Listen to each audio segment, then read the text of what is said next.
Kočka nebo pes? Otázka, která rozděluje domácnosti, ale zároveň spojuje miliony milovníků zvířat. Každé zvíře má své specifické vlastnosti.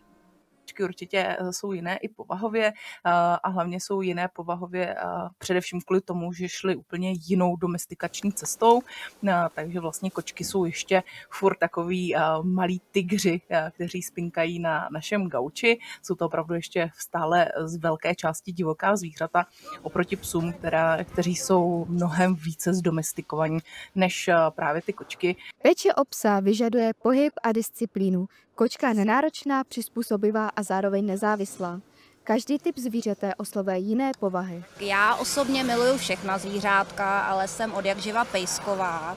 Mně třeba pejsek vyhovuje hlavně proto, že s ním můžu chodit na procházky, já moc ráda chodím, ona taky ráda chodí, takže v tom jsme vlastně spolu rádi, ale jinak jako já osobně jako na otázku, jestli kočka nebo pes, bych odpovědět neuměla. Prostě já jsem zvířátková, mám ráda všechny zvířátka.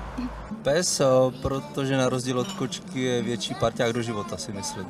Kočka, ona je taká víc samostatná, taká sebevědomá. Psy nemají moc personality, bo já jsem strašný milovník psů i koček, my máme 2 psy teda, ale já jsem na obojí alergická, takže bude takový to obojí, ale nemůžu být ani jedno, no. Pes tradičně symbolizuje věrnost, kočka svobodu. Obojí však nabízí hluboký vztah. I když je Česko země psů, kočky si tu své místo stále drží. Pro publicistiku Aneta Hofmanová.